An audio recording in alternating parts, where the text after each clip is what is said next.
नमस्कार, आप देख रहे हैं स्टेट टीवी इंडिया न्यूज और मैं हूं आपके साथ टिया चौहान। और चलिए बढ़ते हैं खबर की ओर। कोंडागांव जिले की फरसगांव और केशकाल पुलिस ने शिक्षकों को मल्टीपल बैंक लोन दिलाने का झांसा देकर 10 से 12 करोड़ रुपए की ठगी करने वाले अंतर्राज्यीय गिरोह का पर्दाफाश करते हुए 5 आरोपियों को गिरफ्तार किया है। पुलिस जांच में सामने आया कि गिरोह ने 43 से अधिक शिक्षकों को लोन राशि का 40% देने और शेष EMI स्वयं भरने का झांसा दिया। आरोपियों ने फर्जी आधार कार्ड, सैलरी स्लिप व अन्य दस्तावेजों के जरिए विभिन्न बैंकों से लोन स्वीकृत कराकर करोड़ों की धोखाधड़ी की। पुलिस अधीक्षक पंकज चंद्रा के निर्देशन में 3 माह तक चली तकनीकी जांच के बाद अंबिकापुर, जशपुर और सारंगढ़ से आरोपियों को गिरफ्तार किया गया।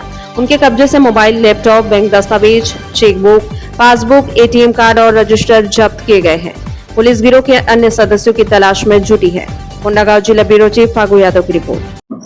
कि हमारे फरसगांव केशकाल क्षेत्र में शासकीय शिक्षकों को और कर्मचारियों को बढ़े हुए धन के लाभ का प्रलोभन दे करके मल्टीपल लोन स्वीकृत कराए गए थे और इन लोन्स का बहुत बड़ा अमाउंट जो है आरोपियों के द्वारा अलग अलग जगहों पर इन्वेस्ट किया गया और प्रारंभिक 5-6 महीनों में पीड़ितों के किस्त इत्यादि वो भरते रहे। 7-8 माह के बाद जब किस्तों का भरना बंद हो गया और बैंक से नोटिस आने लगे, तब पीड़ितों को पता लगा कि उनको प्रलोभन का लाभ दिलाकर ठग लिया गया है और यह बड़े पैमाने पर कारित किया गया था। अभी तक इस पूरे मामले में हमने 4 प्रकरण पंजीबद्ध किए हैं। 2 जो है वो थाना केशकाल में के प्रकरण है, 2 जो है वो थाना फरसगांव के प्रकरण है। इन चारों प्रकरणों की तफ्तीश में अभी तक की हमारी जानकारी के हिसाब से लगभग 80 या उससे अधिक शिक्षक इसमें पीड़ित के रूप में सामने आए हैं। और जब हमने इसकी पतासाजी और तफ्तीश शुरू की तो इसके लिए फिर हमने 2 पृथक टीमों का गठन किया।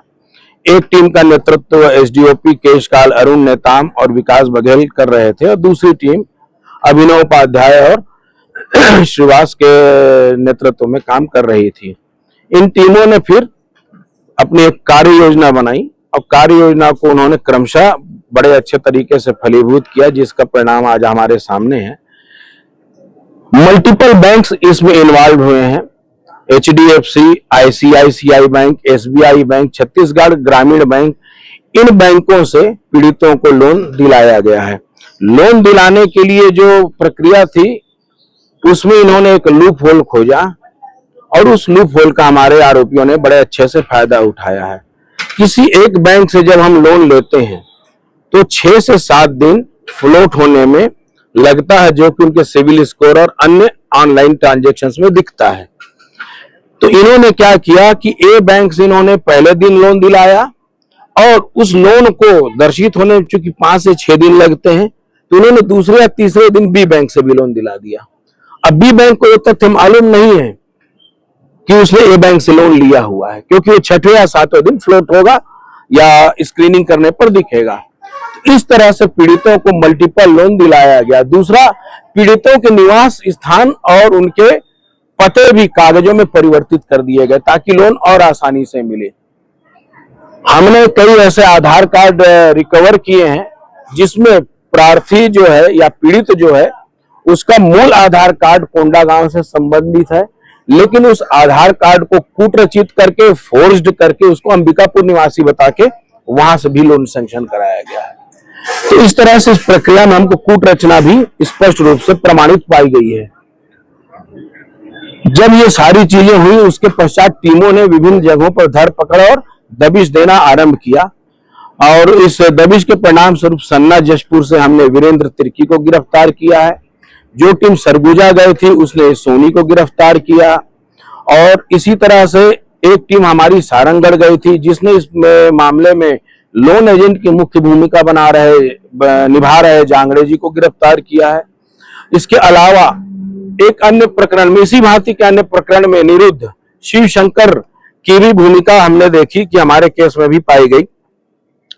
फलस्वरूप माननीय न्यायालय से हमने प्रोडक्शन वारंट हासिल किया और उसको भी अपने केस में मुलजिम बनाया है। इसके अलावा अभी हमारी जो है तफ्तीश और पतासाजी लगातार जारी है।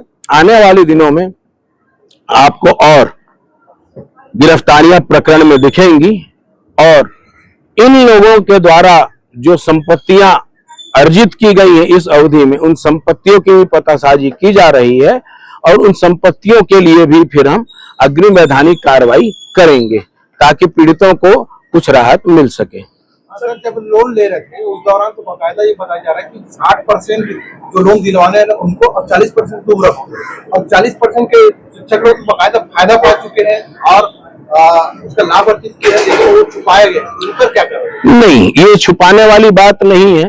पूरे प्रकरण में यदि आप देखेंगे तो हमारी विधि ये कहती है कि यदि आपको प्रलोभन दे करके, राशि के बढ़ा करके पैसा देने का यदि कोई आश्वासन देता है तो वो अपराधी है, न कि प्रलोभन में आकर के पैसा जमा करने वाला अपराधी है।